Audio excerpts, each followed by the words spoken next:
Start. While moving the motion, the honorable member made a very fine speech giving us a clear picture of what the universities are today and what the universities should be. But, sir, I was unable to follow the objects of the bill. The aims of the bill do not seem to be clear even to the framers of the bill. In the Statement of Objects and Reasons, it is said, the Constitution of India vests Parliament with exclusive authority in regard to coordination and determination of standards in institutions for higher education or research and scientific and technical institutions. It is obvious that neither coordination nor determination of standards is possible unless the central government has some voice in the determination of standards of teaching and examination in universities, both old and new.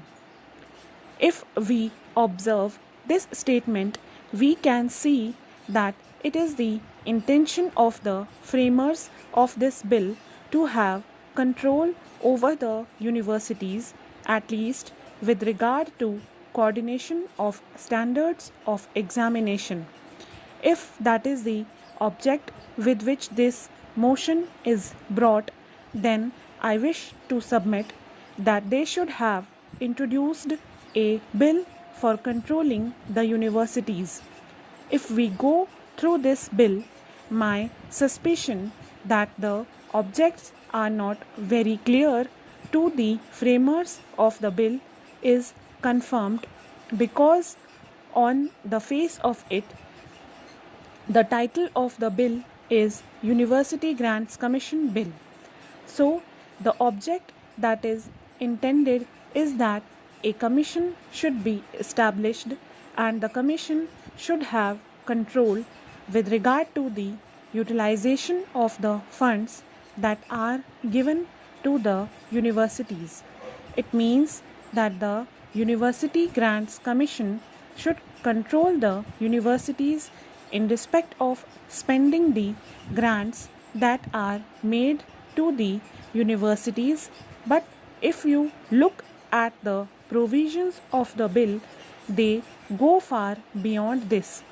Several clauses are provided here not only for universities which receive grants, but for all universities which have been asked to furnish particulars to the commission and to observe certain other conditions. Then they will also be made liable to certain penalties in case they fail to submit returns.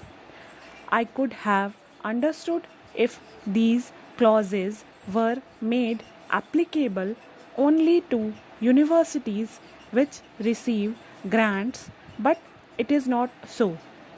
As per definition, university means a university established or incorporated by or under a central act or a state act under the concurrent list.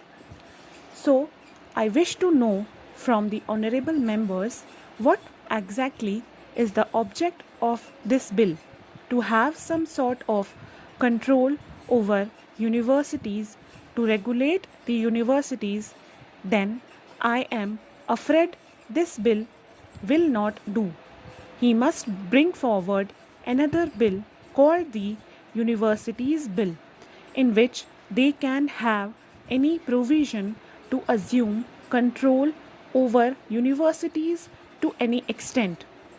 On the other hand, if the object of this bill is only to exercise control over the spending of the grants made to the universities, if this is to be made applicable only to such universities as are applicable to the Grants Commission, then I am afraid some of the provisions have to be deleted entirely or materially altered.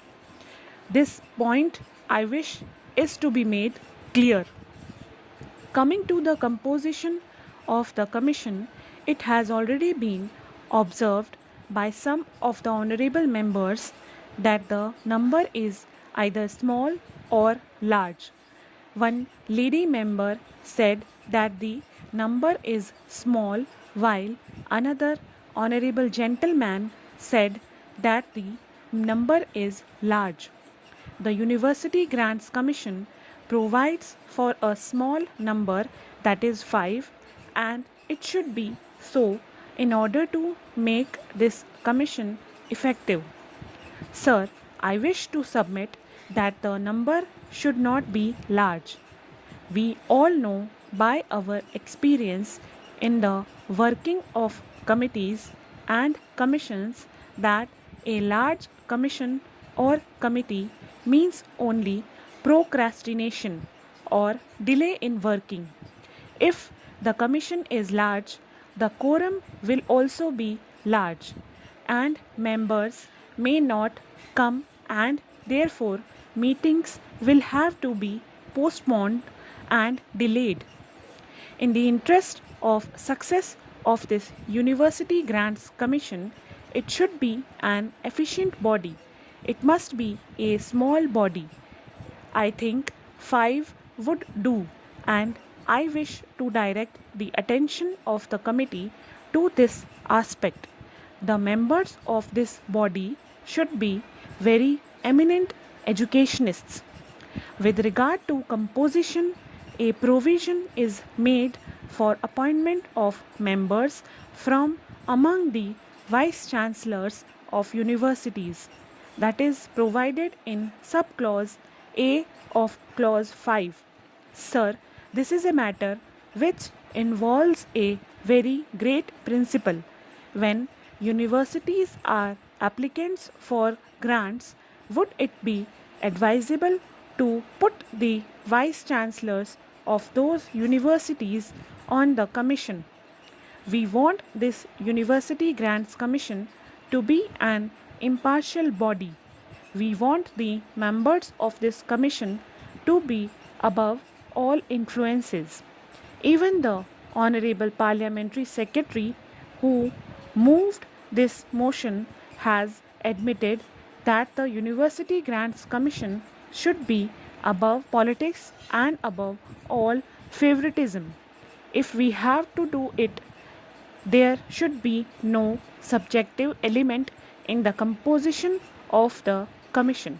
Stop.